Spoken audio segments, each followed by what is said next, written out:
Perigo no Parque da Cidade. Registrados mais de 420 crimes só este ano. E frequentadores ficam assustados com a onda de assaltos. Corpo de mulher é encontrado enterrado em chácara no Jardim Gá. O acusado da morte é o ex-namorado dela. Operação Dracon, assessores de Celina Leão e do Bispo Renato ficam na mira do Ministério Público. E ainda, Receita Federal libera o pagamento do 5º lote de restituição do imposto de renda.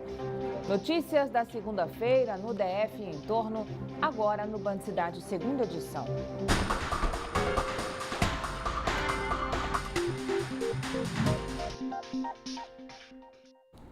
Olá, boa noite, seja muito bem-vindo. A terceira fase da Operação Dracon, 2 ex-assessores dos deputados Bispo Renato e Celina Leão foram levados à delegacia para prestar depoimento. Eles são suspeitos de destruir provas do esquema de negociações de propina na saúde a distritais da mesa diretora afastada. Veja. Nesta terceira fase da Operação Dracon, o Ministério Público do Distrito Federal investiga a retirada de documentos da Câmara Legislativa. O objetivo é desarticular um suposto esquema criminoso de pagamento de propina na destinação e liberação de sobras orçamentárias. Além de cumprir mandados de busca e apreensão em 2 locais, a polícia cumpriu 2 mandados de condução coercitiva. Um contra Sandro de Vieira Moraes, ex-assessor da deputada distrital Celina Leão. O outro contra Alexandre Braga Cerqueira, ex-assessor do deputado distrital Bispo Renato. O Ministério Público do Distrito Federal confirmou que os 2 assessores foram flagrados pelas câmeras de segurança da Câmara Legislativa carregando documentos antes da primeira fase da Operação Dracon. Segundo as autoridades, o objetivo era atrapalhar as investigações. Os documentos apreendidos foram trazidos para esta delegacia. Sob a ótica do Ministério Público, a manutenção do afastamento cautelar da mesa diretora ainda se faz necessário, tendo em vista que as investigações estão em curso, outros fatos estão sendo analisados e um fato tão grave quanto esse, da supressão de documento da Câmara Legislativa, demonstra a necessidade da manutenção do afastamento cautelar. Os assessores teriam feito a retirada de documentos no dia 20 e 22 de agosto, fora do horário de expediente da Câmara. A Operação Dracon começou no dia 23 de agosto. Deputados distritais foram levados à delegacia para prestar depoimentos. Celina Leão, do PPS, Raimundo Ribeiro, também do PPS, Júlio César, do PRB, e Bispo Renato, do Partido Republicano. Todos foram afastados da mesa diretora da casa. Também foi alvo da investigação o deputado Cristiano Araújo, do PSD, suspeito de articular a rede criminosa. Os distritais teriam recebido dinheiro em troca da liberação de verbas de emendas parlamentares para empresas que prestam serviços de UTI. A assessoria do deputado Bispo Renato informou que não tem conhecimento de nenhum ato ilícito envolvendo o ex-assessor do distrital e disse que as acusações contra ele são infundadas. Já a assessoria da Celina Leão não retornou às nossas ligações. Atenção, contribuintes! A Receita Federal liberou hoje o pagamento do 5º lote de restituições do Imposto de Renda à Pessoa Física 2016. Foram desembolsados pouco mais de 2,5 bilhões de reais. A consulta pode ser feita no site www.receita.fazenda.gov.br ou então pelo número 146. Em segurança, praticar exercício físico ao ar livre pode ser arriscado, principalmente à noite. Não pelo exercício, que é saudável, né? Mas no Parque da Cidade, frequentadores reclamam da falta de policiamento e de iluminação. Nos primeiros 9 meses deste ano, foram registrados mais de 420 crimes no local. A maioria foi de furto no interior de carros e roubos a pedestres. Quando o sol vai embora, alguns pontos do parque ficam assim, um breu completo. E essa escuridão assusta quem frequenta o local. O clima é de insegurança. Dependendo do horário, é realmente um perigo. Você corre sempre o risco de ser assaltado ou sofrer algum tipo de violência. A gente tem medo sim de algumas áreas, porque essa parte de cá perto do parque é mais iluminado, né? Agora mais para o meio, lá para trás, não. Mesmo de dia, a preocupação é grande. Devido ao deserto, muitas vezes, se torna perigoso. Por estar deserto assim, a gente fica meio receosa, né? E foi justamente de dia que um homem foi esfaqueado no parque da cidade. Ele chegou a ser resgatado por um jornalista que passava pelo local, mas não resistiu e morreu no hospital de base. De acordo com a Secretaria de Segurança Pública, de janeiro a setembro deste ano, foram registrados 422 crimes aqui no parque, menos que no mesmo período do ano passado, quando aconteceram 483. As ocorrências mais comuns são roubo a pedestres e furtos no interior de carros. Nós temos um posto fixo, que ficam policiais 24 horas, foi um dos únicos postos da Polícia Militar que a gente não retirou. Nós temos policiais a pé, bicicleta, também temos uma companhia de polícia montada que está fazendo um patrulhamento na área. E o que a polícia tem feito? Tem aumentado o número de flagrantes. A gente vem aumentando e com isso reduzindo a criminalidade. A Polícia Militar garante que tem um esquema de atuação especial para o período da noite e dá dicas para que os visitantes do parque evitem situações de perigo. Quando for estacionar, dê uma volta no estacionamento, verifique se não tem ninguém em atitude suspeita próximo ali aonde você vai estacionar. Se tiver, não estacione, chame o policial militar. Evitar locais escuros, estacionar em locais escuros, locais longes. Quando estiver andando no parque, evitar objetos de valor, que ostentar valor, né, como joias, relógios, celulares caros, e sempre em grupo, também ajuda muito na segurança. A SEB informou que a instalação de novos postes de luz depende de solicitação da administração do Parque da Cidade, que deve empenhar recursos para a realização das obras. Nossa produção não conseguiu falar com a administração do parque. Susto na Câmara dos Deputados. O Salão Verde foi esvaziado no começo da tarde após uma falsa ameaça de bomba. A Polícia Legislativa recebeu uma ligação anônima de um telefone público de São Paulo avisando que teria uma bomba no Salão Verde da Câmara dos Deputados. Até o acesso ao Senado foi impedido. Isso acontece com muito mais frequência do que vocês pensam. Isso não esse tipo de coisa, mas é uma coisa corriqueira, tá? Foi uma ameaça sem fundamento nenhum. A pessoa falou, vai ter uma bomba e desligou o telefone. Após esvaziar o local, os policiais fizeram uma varredura que durou cerca de 15 minutos, mas nada foi encontrado. Após o alarme falso, tudo voltou ao normal. Um homem foi preso ontem em Braslândia, acusado de estuprar uma criança de 11 anos. A polícia informou que ele tocou no corpo da menina dentro de um ônibus no INCRA 8, região rural da cidade.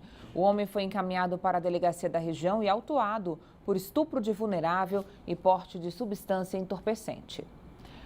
Paralisação 24 horas nas delegacias do DF, hein? Desde as 8 horas da manhã só estão sendo registrados flagrantes e crimes relacionados à Lei Maria da Penha. E a Polícia Civil promete fazer uma nova paralisação na quinta-feira. Os detalhes ao vivo com a Juliana Cury. Oi, Juliana, boa noite para você. Mais uma vez, a população que paga o pato, né? Mais uma vez, né, Carol?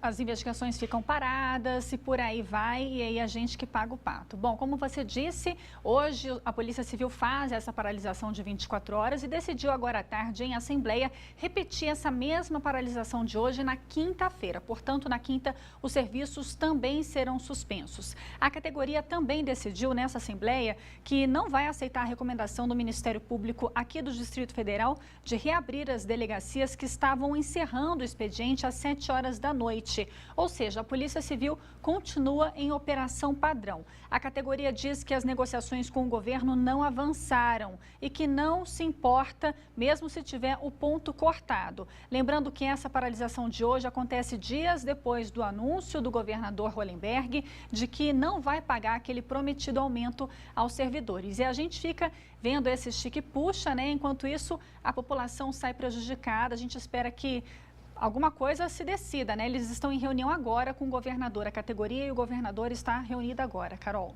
Ok, Juliana, vamos aguardar boas notícias então. Obrigada, boa noite. As visitas no complexo penitenciário da Papuda estão suspensas. Após a assembleia nesta segunda-feira, o Sindicato dos Agentes Penitenciários decidiu manter a paralisação e ainda cancelar as visitas. O repórter Rodrigo Nunes tem as informações ao vivo para a gente. Oi, Rodrigo, boa noite para você. Boa noite, Carol. Ainda tem dia, né, Luz, mas boa noite para você. Os agentes decidiram suspender as visitas aí, depois que o GDF informou que não vai pagar o reajuste à categoria, pois não tem dinheiro em caixa.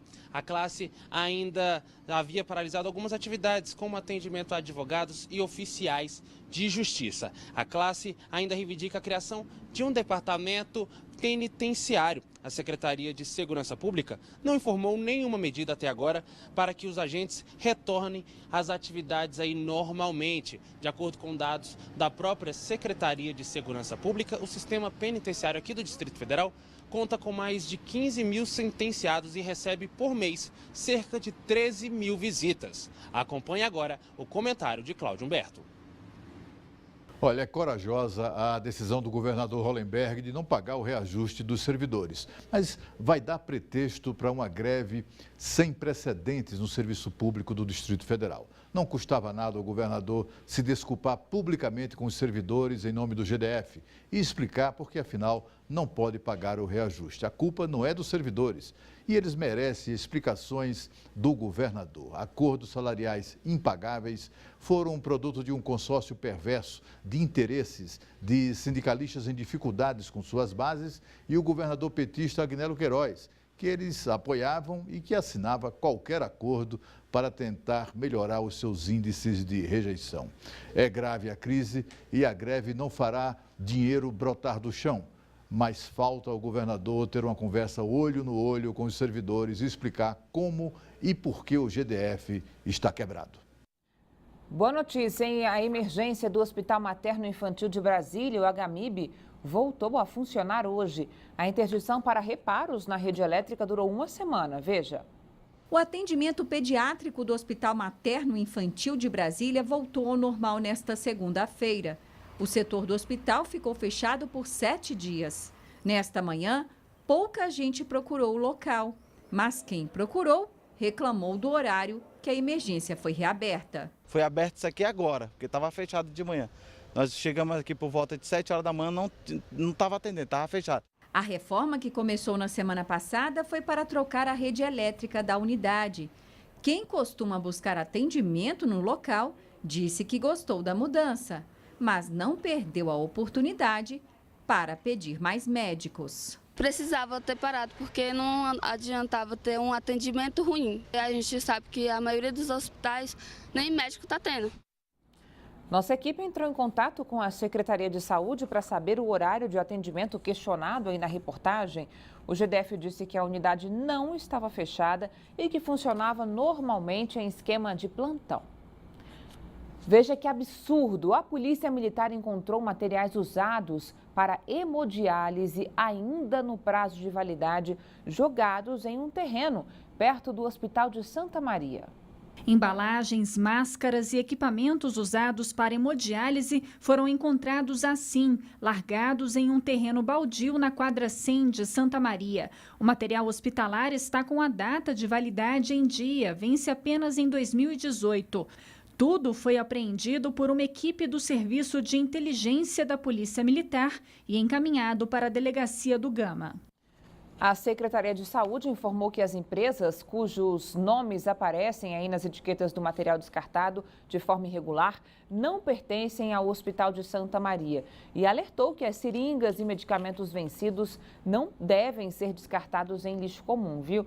O material precisa ser depositado em uma caixa de papelão lacrada, identificada e entregue no centro de saúde mais próximo. A polícia está à procura do acusado de esfaquear e matar uma moradora do Novo Gama. O corpo de Valéria Menezes Barreto, de 34 anos, foi encontrado neste sábado enterrado em uma chácara no Jardim Ingá, região do entorno do Distrito Federal. Valéria estava desaparecida desde a última terça-feira, quando saiu do trabalho em Santa Maria para ir ao dentista e não retornou. A polícia informou que o principal suspeito de cometer o crime é o ex-namorado dela, o Paulo Henrique dos Santos, de 34 anos. De acordo com a investigação, Paulo Henrique teria matado a mulher porque não aceitava o fim do relacionamento. O acusado continua foragido. Se você tem alguma informação sobre o caso, denuncie. O telefone da polícia é o 197. A família não disse quando o corpo será enterrado. Valéria deixou uma filha de 10 anos. O índice de famílias endividadas em Brasília diminuiu, mas ainda é o quarto maior do país. As informações com João Cláudio Silveira, direto do estúdio da Band News FM. Oi, João, boa noite para você. Boa noite, Carol. Boa noite a todos. Brasília tem 78% das famílias com alguma dívida, seja de financiamento, cartão de crédito ou com parte da renda comprometida com algum pagamento. Foi o que apontou a pesquisa Radiografia do Crédito e do Endividamento das Famílias Brasileiras, realizada pela FEComércio, que identificou 725 mil famílias brasilienses endividadas. A média nacional foi de 58%, sendo o valor médio das dívidas de R$ 1.400. A capital do país reduziu o percentual que em 2014 era de 82%, mas ainda assim está em quarto lugar entre as cidades com populações com mais débitos. O DF fica atrás de cidades como do Sul, como Curitiba, com 86%, e Florianópolis, com 85%. Brasília tem a maior média salarial comprometida para o pagamento de dívidas, com 35% do que as famílias brasilienses ganham no mês, destinados a compromissos financeiros. De volta com você, Carol. Boa noite. Até amanhã. Obrigada, João. Até. Dengue, o aumento da doença preocupa. Na última semana foram registrados mais de 60 casos por dia aqui no DF. Mais de 80 casos por dia aqui no DF. Hoje, a Secretaria de Saúde anunciou um novo cronograma de ações de combate ao mosquito, que transmite também a febre chikungunya e o Zika vírus. O repórter Rodrigo Nunes volta ao vivo com outras informações para a gente. Oi, Rodrigo, a vigilância vai antecipar o fumacê, é isso?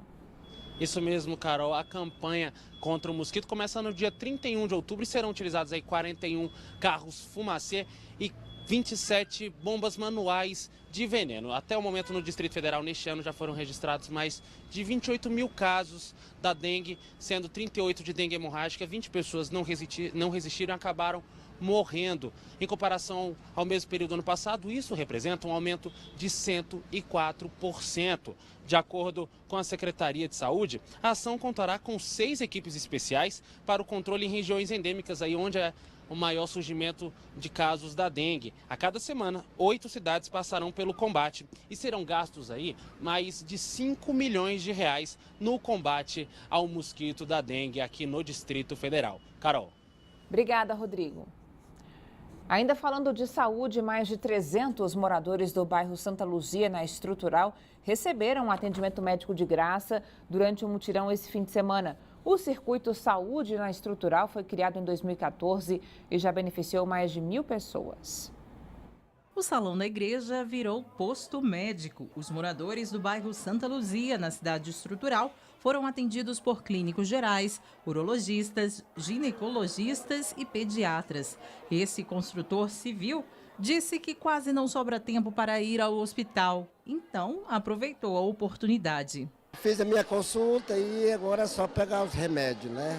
Seu Arnaldo não foi o único. Cerca de 300 pessoas receberam atendimento gratuito. É muito bom para a comunidade. A boa ação, que beneficia os moradores da Estrutural desde 2014, foi realizada por profissionais de um hospital de Taguatinga em comemoração ao Dia do Médico. É uma ação social, né, principalmente para atender aquelas pessoas carentes que às vezes têm dificuldade de chegar a mesma atenção básica, né, ou até alguma atenção mais especializada. O hospital vem, se dispõe a estar fazendo uma parceria com grupos que já estão na cidade trabalhando, dá uma credibilidade e traz de volta a dignidade ao cidadão.